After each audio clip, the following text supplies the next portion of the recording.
todas las promesas que los candidatos hagan, la larga lista de promesas, son palabras vacías, son palabras al viento. Creemos en las reformas potentes que Chile necesita, pero tienen que ser sostenibles, tienen que ser justas en el tiempo. Nuestro programa de gobierno se basa en la libertad y eso es válido también para las regiones. Que los gobiernos regionales tengan mayor autonomía financiera en materia del manejo de los impuestos. Para ganar más hay que trabajar más, hay que esforzarse. Y por eso estoy acá, para proponer mirada de futuro, para decir vamos a salir adelante.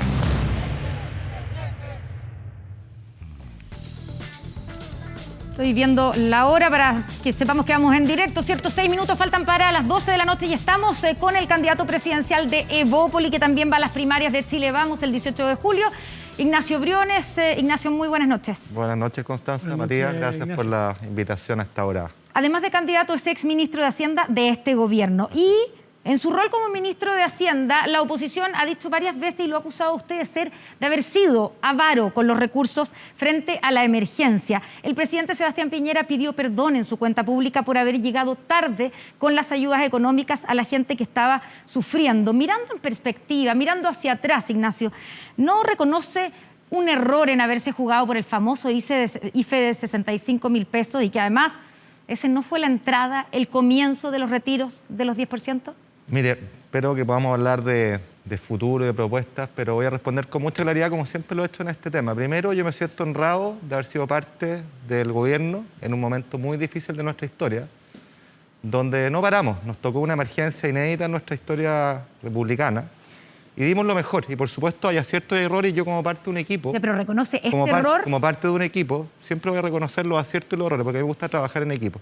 Y lo segundo... Yo me quedo con los acuerdos. Fíjese usted que el IFE de 65.000 pesos duró un mes. ¿Sabe por qué?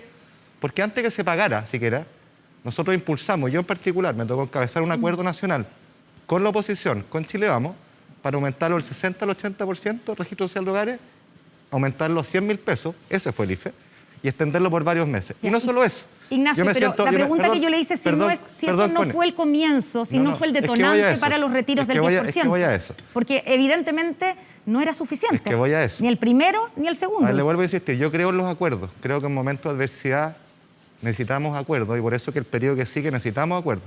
Y ese fue un acuerdo muy importante, quizás el más importante que me tocó estar. 12.000 millones, el Colegio Médico proponía un IFE de 75.000, fue 100.000, pero no me quiero quedar ahí. Porque nosotros, y suele olvidarse en la discusión, hay una serie de otras cosas que hicieron. Está la ley de la protección al empleo, que salvó más de 1 millón de empleos. Yo me siento orgulloso de aquello. El FOGAPE, que salvó a cientos de miles de pymes. Perdone que lo sitúe en el IFE, pero le estoy preguntando por el IFE. Mirando hacia atrás, no encontró, porque, por ejemplo, en ese momento, exministro de Hacienda como Andrés Velasco dijo, este es el momento en que hay que tirar todo a la parrilla. Incluso el economista José Luis Daza dijo, había que ser más audaz. ¿Le faltó audacia a usted como ministro de Hacienda? Le vuelvo a decir lo mismo. Yo me hago cargo de mis aciertos, de mis errores, lo digo de frente, siempre lo he hecho. Siempre dije que me hubiera gustado llegar antes, con más profundidad, pero creo en los acuerdos. Y ese acuerdo fue importante y solemos olvidarlo en el debate, porque fue un acuerdo con la oposición que nos permitió ampliar ese IFE, ese primer pago de 65.000 a 100.000 pesos, subir el registro social de hogares al 80%, siguiendo las recomendaciones del Colegio Médico. Yo creo que la responsabilidad es compartida. Creo en los acuerdos y me alegro que haya habido nuevos acuerdos que mejoren la ayuda. Pero reconoce que no era suficiente, ¿o no? Y que eso detonó el inicio de los retiros del 10%. Mire, nunca nada es suficiente. Y creo que la lección, precisamente a partir de ahí, es mirar hacia adelante y ver qué es lo que va a ser suficiente. Seguimos en pandemia, seguimos en crisis, nadie lo predijo. Y me alegro que haya habido un acuerdo. Pero ahora creo que toca el momento de preocuparse qué pasa mañana. ¿Qué pasa mañana con el crecimiento, con los puestos de trabajo? Pero que es la angustia de la familia para terminar el punto, Ignacio, cuando usted sale e ingresa a Rodrigo Cerda como ministro de Hacienda, de hecho, abre la billetera, básicamente, y hoy día ya nadie está hablando de los retiros. Es que son momentos distintos, entonces, Connie. ¿no le parece que usted actuó, fue más pavista que el Papa, digámoslo así, con el cuidado de la billetera? No, yo le vuelvo a insistir. Logramos ese acuerdo en junio, que es una responsabilidad compartida con todos los actores que ahí estuvieron. Hubo economistas del Colegio Médico, yo convoqué más economistas desde el Frente Amplio hasta la UDI, y ese fue el acuerdo para ese momento de la pandemia. Nadie imaginó que seguiríamos aquí, y yo me alegro que haya nuevo acuerdo, pero insisto, creo que lo que se trata ahora es dar una señal de futuro, una señal de esperanza, porque a mí lo que me dicen las personas entienden perfectamente que los bonos y las ayudas, una vez que lo peor de la pandemia pase, se van a acabar. Y su preocupación, su angustia, son las pegas. Y nosotros tenemos un plan para las pegas, sabemos cómo hacerlo, y para recuperar nuestra economía y empujar a los emprendedores. ¿Quién está hablando de eso? Muy pocos, ¿no es cierto? Ignacio, es obvio que un candidato quiere mirar al futuro porque está postulando un cargo de futuro. Por supuesto. Pero es importante conocer el pasado, por supuesto, para poder proyectar. Siempre. Y hacerse cargo. Entonces es interesante también ir a cifras consolidadas. Usted dice, no solamente eran los IFE, las ayudas, habían muchas otras ayudas, los FOGAPE, los recursos. Interesante era la data concreta, consolidada. El Fondo Monetario Internacional, en el World Economic Outlook Database de abril de 2021, dice que el gasto fiscal total de Chile en proporción al PIB del año en pandemia, cual usted era el ministro, subió en 2,5 puntos porcentuales, mientras otros países que el mismo Fondo Monetario Internacional compara, por ejemplo, acceso a créditos a países similares, gastaron mucho más. Brasil, 5,5 puntos porcentuales más. Canadá, 12. Perú, 5. Estados Unidos, 11. Le corrijo la cifra. Porque, la tengo aquí. Le corrijo la cifra porque es muy importante. El gasto fiscal sube menos porque una parte importante del gasto fiscal es la inversión pública. La inversión pública en pandemia se contrajo fuertemente. Lo relevante es, en materia de ayudas, de platas para las ayudas, para apoyar la pandemia, Chile es por lejos el país de la región que más hizo y el propio Fondo Monetario Internacional una así cosa lo es reconoce. readecuar gastos y esto lo interesante es gasto fiscal total respecto del producto. Chile gastó 2,5%. Por eso le digo, pero lo relevante es cuánta plata fue a las ayudas, a apoyar a las familias.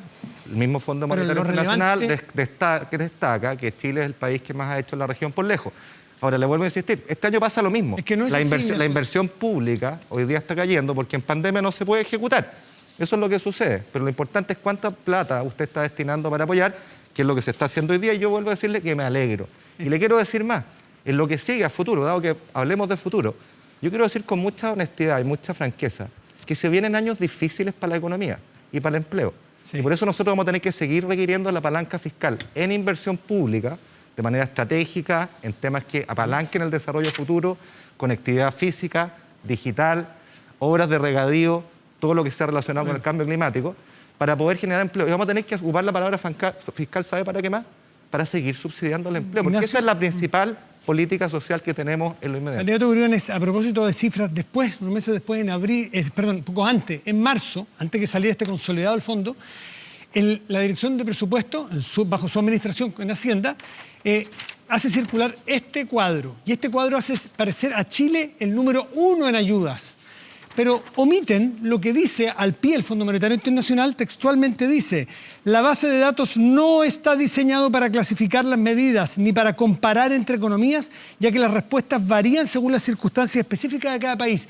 ¿Fue adecuado, fue honesto decir que el Fondo Monetario Internacional en la comparativa ponía a Chile 1, cuando decía que no, advertía que no se podía comparar? Esto es un poquito técnico, y es una lata que entremos ahí, pero es importante. Pero es como mire, para hacerlo técnico, como publicidad para hacerlo técnico. No. El Fondo Monetario Internacional tiene una metodología que se llama los gastos sobre la línea, que permite comparar entre países, y ahí uno tiene que hacer doble clic, lo que hablábamos recién, es las ayudas directas, sí, ¿no es cierto?, lo que es crédito. Hay países, por ejemplo, que los créditos con aval del Estado los presentan de una manera, en fin.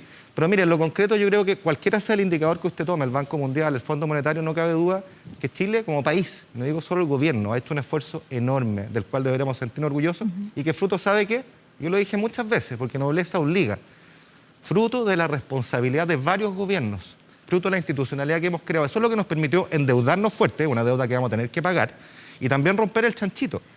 Y por eso que la lección acá es robustecer esas reglas, no debilitarlas. Y le quiero decir, perdón, algo más que es muy importante.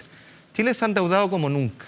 Su deuda pública, al igual que en cualquier hogar, creció y esa deuda hay que pagarla. Y por eso que a mí me sorprende que haya candidaturas que dicen nosotros no vamos a subir los impuestos y vamos en cambio a aumentar los gastos. Y la verdad es que la responsabilidad exige que cuando usted quiere gastar más, sobre todo de forma permanente, tiene que tener nuevos ingresos. Yo le quiero decir, ya vamos a ir yo le quiero decir de que hoy día los impuestos ya subieron. ¿Y sabe por qué? Porque tenemos más deuda y las deudas hay que pagarlas. Ya vamos a hablar del tema de los impuestos, pero usted dice que está orgulloso de haber sido parte de este gobierno y de este gobierno, pero el día en que se aprobó el tercer retiro, usted fue el único de los candidatos de Chile Vamos que no fue, no se sacó la foto ahí a la moneda, de hecho vino a este programa, vino para acá, sí, pues. Estaba bastante enojado, dijo que este barco, el del gobierno, se está hundiendo y va a la deriva. No, yo y no ahora dije- usted quiere ser No, el candidato presidencial y continuador de ese gobierno. Es que es importante las palabras. Yo estuve en este programa y dije, me siento honrado de haber sido parte del gobierno, me siento parte de ser de miembro de un equipo. Y yo trabajo en equipo y por lo tanto, lo digo en cámara, asumo los aciertos y los errores. Ya, pero yo no me dijo corro, eso. no me lavo las manos Ya, no como se otro. corra, entonces, ¿Ya? ¿qué es lo que le Eso estoy es lo primero. preguntando? ¿Qué se lava las manos? Y respecto a lo que usted señala, lo que yo dije que Chile estaba a la deriva, el barco se estaba vendiendo y se acuerda, Matías, que hablamos, estábamos en una crisis institucional. Y sigo pensando que estamos en una crisis institucional donde hoy día están en cuestionamiento las reglas, está bajo amenaza nuestra democracia y la fortaleza de la misma. Y hemos visto candidatos. Pero dijo claramente, esta coalición... No, dije, me referí a un problema institucional y lo sigo manteniendo. Si hoy día hemos tenido un debilitamiento de las reglas... Pero su y desde crítica era a la decisión del gobierno Y yo- de haber impulsado... Y recuerde, perdón, yo no estuve de acuerdo y por eso no Sí. estuve en la moneda, porque no me rebelo contra esa forma de hacer política. Sí, mira, acá Pero tenemos la crítica era lo que había hecho recién el gobierno. Por supuesto, yo por eso no No estuve.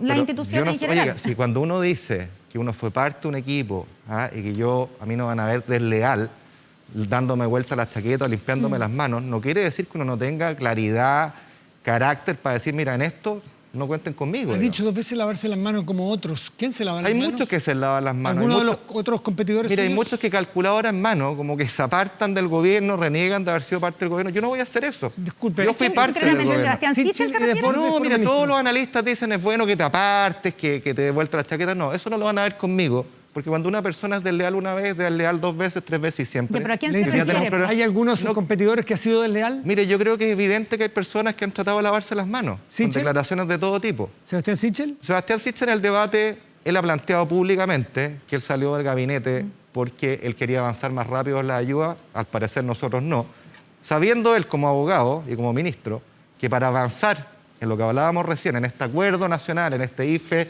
de 100.000 pesos en vez de 65, llegando al 80% por más meses, se requiere una ley, si no se puede hacer sin ley, todos lo sabemos.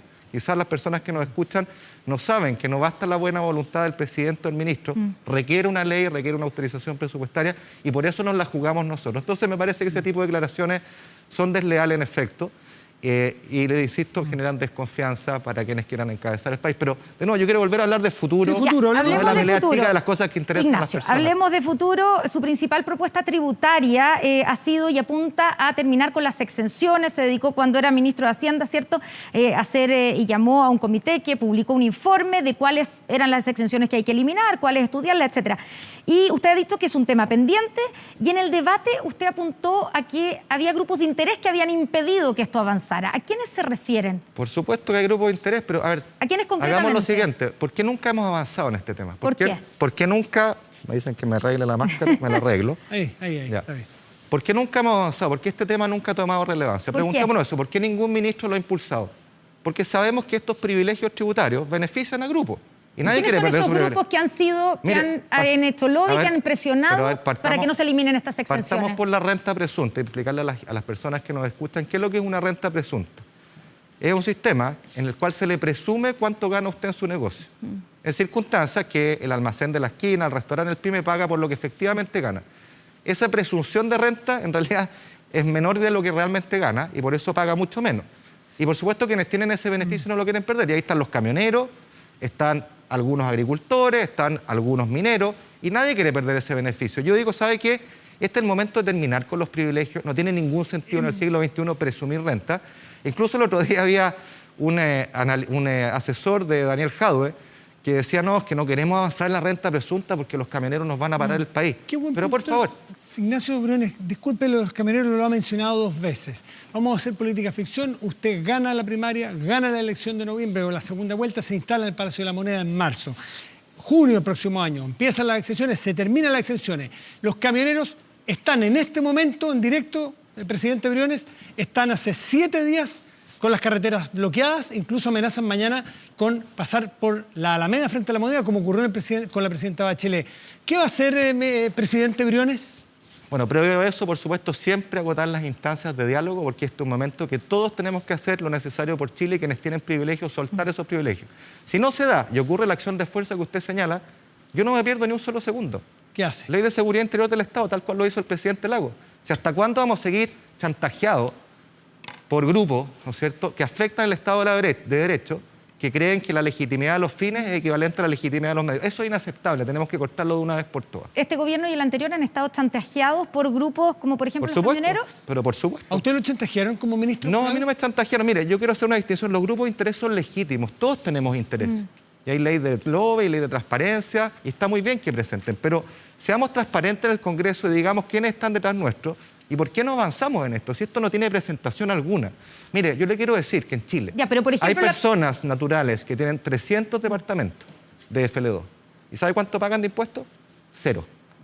Eso es inaceptable. Ya, pero el presidente de la Cámara Chilena de la Construcción, frente precisamente a terminar con las exenciones, ha dicho que esto va a significar un alza en el precio de las viviendas y que los más afectados van a ser la gente. Le estoy diciendo lo que, Sí, lo que siempre está, es la lo que ha campaña dicho del terror, nunca Ya, el momento. Y que va a afectar a las personas que tienen Oiga. menos ingresos porque son las viviendas más...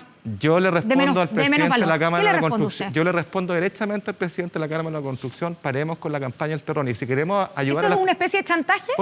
Pero no un chantaje. Yo creo que él Ya, pero manifiesta... presión. No, él manifiesta su posición y es legítima, ¿ya? Pero yo digo, si queremos ayudar a las personas, pasémosle la plata directamente a las personas y no hagamos una franquicia que hace que la plata, una parte, se quede en los desarrolladores inmobiliarios. Ya. ¿Usted siente que este país de alguna manera está cooptado por la élite? Usted ha sido bien crítico a las élites, no solo a los camioneros, sino a grupos de presión, a los empresarios. Felipe Lamarca tuvo una frase que ya es célebre, ¿no? Yo creo que Felipe Lamarca acertó y fue muy visionario en decir hay que soltar la teta. Yo creo que efectivamente las élites han estado muy atrincheradas. ¿Y la soltaron? Tienen que soltar la teta. Y no solo las élites Porque han pasado empresariales. 15 años desde esa frase. ¿La Bueno, soltaron? Se ha ido soltando, pero todo. Mire, este es un momento espectacular para soltarla de verdad de una vez por todas. Este es un momento de cambio que ofrece grandes desafíos, riesgos, pero también oportunidades. Yo siento, y a mí es lo que me anima en estar acá, es que hay la posibilidad concreta de hacer cambios. ¿Sabe por qué? Porque los flaps, las defensas de muchos actores, de grupos de interés, en lo privado y en lo público hoy día están bajos. Se puede Ya, dialogar y Ignacio, se puede ir hacia adelante. Esa frase que dijo Felipe Lamarca fue hace 15 años, ya han pasado 15 años desde entonces, y de hecho detrás del estallido social es evidente que hay, y que tiene que ver con la sensación y con los abusos, ¿cierto?, de la élite, las colusiones de los empresarios.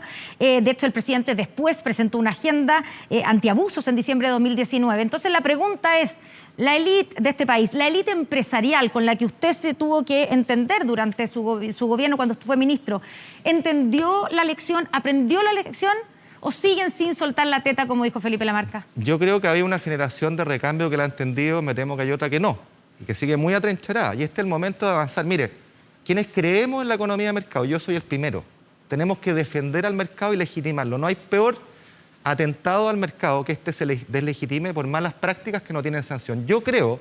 ¿Y tienen sanción hoy día las malas prácticas? Y se lo pregunto hay muchas que hemos avanzado. Le voy a hacer un ejemplo concreto. Estamos en medio del juicio del caso SQM por cohecho, ¿cierto? Sí. Por las cascadas. Usted dijo que en Estados Unidos Ponce Lerú estaría preso. Así es, ya, entonces, han sido débiles las señales que se han dado aquí en nuestro país por parte tanto de la justicia como por las mismas agrupaciones, la SOFOFA, en el caso, por ejemplo, de Corpesca, que llamó a una comisión de ética, las clases de ética de los condenados en el caso Penta. Yo voy a decir dos cosas. Yo esa declaración la dije en diciembre y la reitero. Ponce Lerú fue condenado por 5 delitos gravísimos. La ley, lamentablemente, no permitía que fuera preso. Y yo me siento orgulloso de haber liderado un proyecto de ley, que hoy día es ley de la República, desde marzo, donde hoy día el señor Ponce Lerú por esos mismos delitos sería preso en Chile. Y eso es lo que corresponde hacer en todo ámbito de actos que atenten contra la buena fe y dañen la legitimidad del mercado. ¿Y en el caso de Corpesca, qué cree usted? Por ¿Que supuesto, fue condenada por también delitos reiterados de cohecho? Pero es que por supuesto.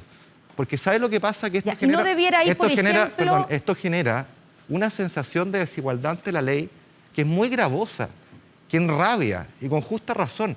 Si quienes queremos defender al mercado tenemos que tener ley pareja nos dura y penas duras. ¿Qué hay que hacer? ¿Elevar las penas? ¿Quitar las concesiones, por ejemplo, marítimas o mineras en el caso de esta empresa? Yo creo que hay que elevar las penas, que haya cárcel efectiva para aquellos que delinquen y que afectan la buena fe y la confianza en los mercados. No me pierdo ni un solo minuto en eso, precisamente porque creo en los mercados. ¿El fin de las concesiones marítimas o mineras, por ejemplo? No, yo creo que ese es otro ámbito, porque acá tiene que ver con personas, ¿no es cierto? Y las personas... No, pero en el caso de Corpesca fue condenada la persona, o sea, la empresa, además de las personas. Hay una sanción a las personas... Personas jurídicas, ¿no debieran ellos entonces tener una sanción? Hay una sanción a las personas jurídicas. Yo creo que lo principal es que los que infringen la ley tienen que irse presos, como ocurre en los países que admiramos. En Estados Unidos es así. Y, por supuesto, puede haber otro tipo de sanciones a las personas jurídicas que sean a la altura del daño causado, porque, insisto, esto deshonra la fe pública. ¿Y la SOFOFA debió ser más dura en el caso de Corpesca? Yo creo que sí. O sea, evidentemente los empresarios requieren que el mercado esté legitimado para que sus negocios puedan florecer. Y, por lo tanto, tienen que ser clarísimos en denunciar las malas prácticas y condenarlas. ¿Usted como usuario, como ciudadano, se siente abusado por alguna de las empresas a las cuales tiene contratado un servicio? Sí, claro, o sea, pero yo creo que soy como un mal ejemplo, porque con todo nosotros tenemos una situación cómoda, donde cuando usted quiere salirse de un servicio y se demora y te tramitan por teléfono, uno pierde tiempo, pierde plata, pero su vida sigue. Hay personas que dependen de eso y que pueden hacer largas filas, donde hoy día las empresas no dan una respuesta. Yo creo que eso tiene que acabar. Mire, una idea muy sencilla que se implementó, pero yo creo que es importante profundizarla, es la siguiente. Usted se sale de un servicio tal cual como lo contrató. Contraté por teléfono, me salgo por teléfono. No me tienen que hacer ir a la sucursal de la región de al lado para devolver el servicio. Eso es inaceptable. Termina agobiando a las personas, termina ofuscando a las personas. Yo creo en un mercado competitivo que esté al servicio de los consumidores. Ese es el rey. Eso es lo que tenemos que poner al centro. Y por eso que hay que ser tan claro con las sanciones en esta Ignacio, materia. a propósito de eso, uno se le ocurre que está proponiendo medidas de transparencia total. ¿Usted cree que tanto usted como el resto de los competidores debe hacer públicas las declaraciones de impuestos, por ejemplo? Yo creo que sí. O sea, ¿Usted la haría? ¿Usted se compromete a poner su declaración de impuestos? Sí, no tengo ningún problema, no tengo nada que esconder. De hecho, como ex autoridad, todo lo que tengo es público, de registro público, pero no tengo ningún problema en transparentar mi declaración de impuestos. ¿Se compromete a enviarnos la declaración de impuestos? Se la mando, no hay problema. ¿Cuándo? Es la más simple del mundo. Yo acepto la declaración que me propone impuestos internos. No tengo nada, no tengo sociedad, no tengo ninguna cuestión.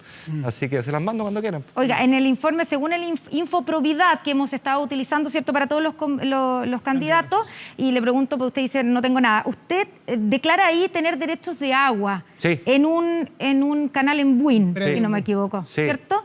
Ya. ¿De qué se trata esos derechos? ¿Los está usando? ¿Por qué los tiene? ¿Los está usando?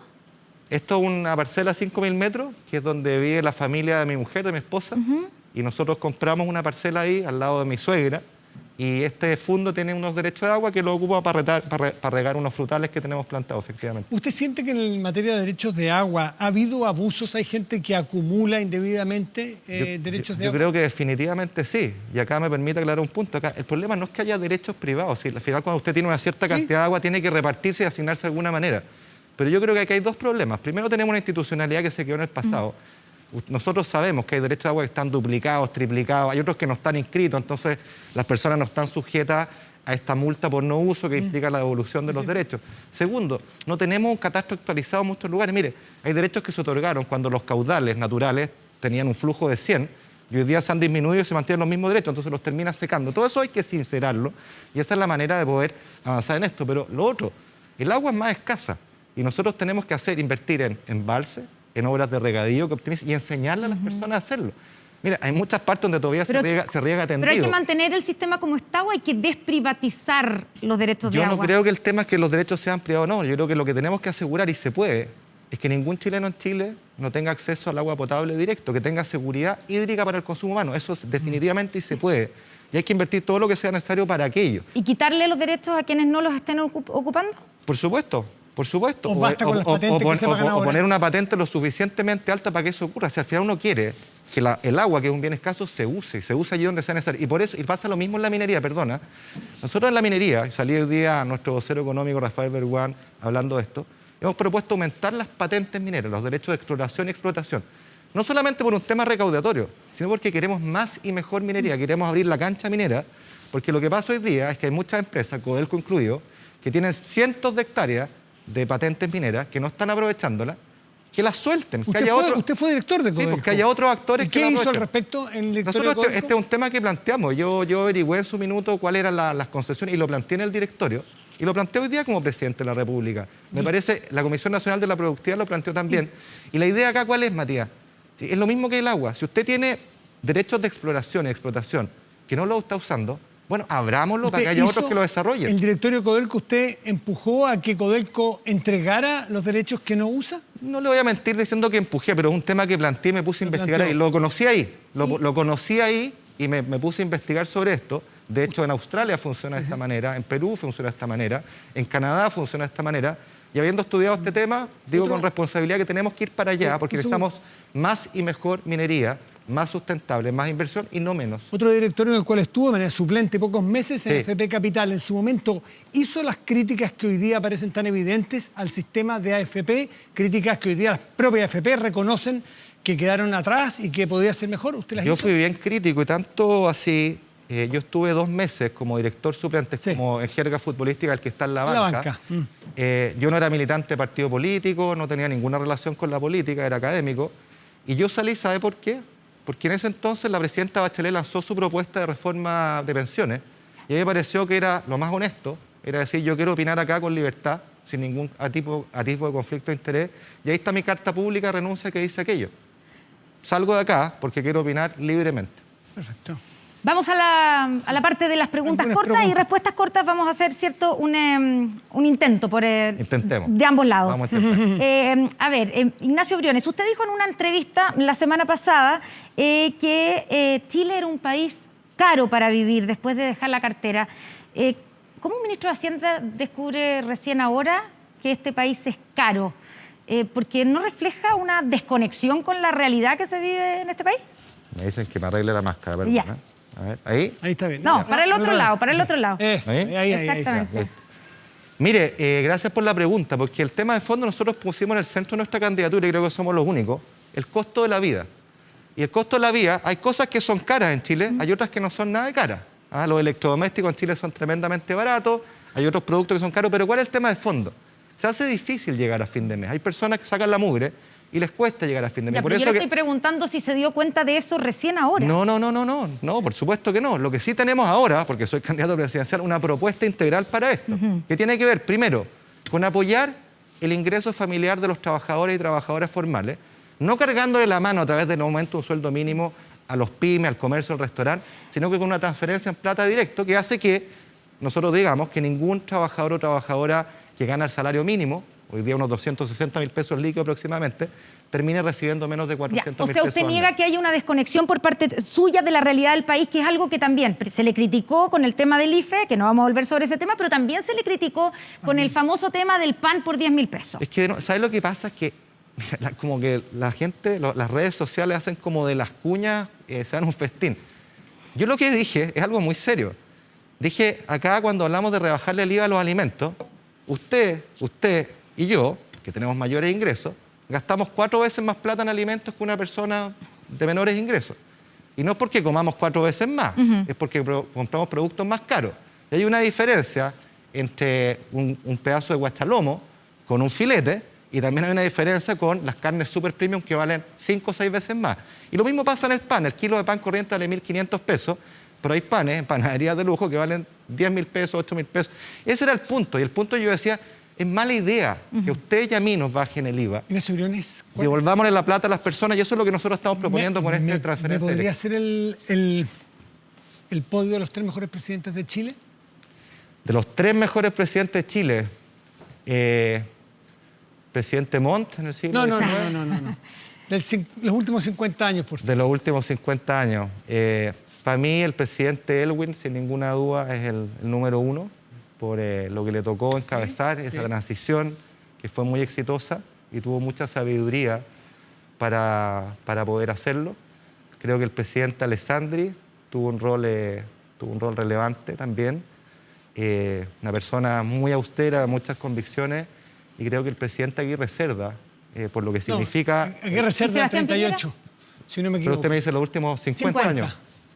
Que yo quiero insistir en Aguirre Cerda, perdona que me salga del marco. ¿Sabe por qué? Por una cuestión relevante de nuestro programa, que es el énfasis en la educación. Yo siento que en este periodo de cambio, necesitamos hacernos cargo de una deuda fundamental para la libertad de millones de chicos, que es mejorar la educación pública. Nuestro sentido, nuestra propuesta ¿Cómo es se una lo ambición, tengo que preguntar para es una ver ambición, si... es una ambición grande. Ignacio Briones, ¿cómo se lo tengo que preguntar para ver si entra alguno de los gobiernos de Sebastián Piñera en su podio? Yo diría, no, voy a ser súper honesto. Creo que el presidente Elwin, el presidente Alessandri y el presidente Lago, creo que son marcantes en lo que ha sido este periodo. Creo que el presidente Piñera es difícil evaluarlo, y a mí siempre me preguntan si va a ser el gobierno continuidad. Creo que una pregunta que no tiene mucho sentido, porque al presidente Piñera lo que le ha tocado es administrar 2 crisis. No es un gobierno típico donde usted despliegue una hoja de ruta, unas propuestas. Yo por eso digo que cuando yo salgo del gabinete es porque me embarco en un nuevo barco donde quiero contribuir al futuro de Chile, porque acá seamos súper claros. Pero entonces el presidente Ricardo Lagos fue mejor presidente que Sebastián Piñera. Es que no se trata de mejor o peor. No se trata de mejor o peor. No, yo digo... Al primer gobierno de Sebastián Piñera no lo puso en el podio y sí puso a Ricardo Lagos, por eso la pregunta. Hay momentos de la historia de Chile que son relevantes. ¿Por qué pongo al presidente Elwin en primer lugar? Por una razón clara. A él le tocó conducir el retorno a la democracia, la transición, y generar una hoja de ruta de futuro para Chile. Y a mí me parece que en este momento en que estamos exactamente en un mismo pie. Acá iniciamos un segundo ciclo donde lo que nos convoca, lo que me convoca a mí, al menos por mucha convicción, es poder empezar esta hoja de ruta donde no se trata de los próximos 4 años, se trata de cómo esos 4 años van a definir los próximos 30. Creo que es un momento espectacular de cambios, es un momento que va a ser difícil, lo digo con mucha sinceridad, va a ser exigente, requiere de liderazgos, convicciones y tender puentes para generar mucho diálogo. Estoy seguro que vamos a poder levantarnos, no va a ser fácil, requiere hacer la pega, y por eso que a mí me indigna que estemos en un momento donde hay candidaturas que hacen ofertón tras ofertón, donde el crecimiento económico parece ser una palabra... Bueno, Daniel Jadwe creo que ha dado muestras de sobra, y donde el crecimiento económico, crecimiento que le llegue a las personas, no una palabra macro, olvídense del economista que está acá, es cómo ese crecimiento le llega al día a día a las personas, en sus pegas, en sus ingresos, en poder planificar, en poder ir hacia adelante. A mí eso es lo que me convoca, una visión de futuro con reformas ambiciosas, pero serias, que nos permitan ir a... Ignacio Briones, muchas gracias por estar con nosotros esta noche. Candidato Briones, que le vaya muy bien. Gracias. Hacemos una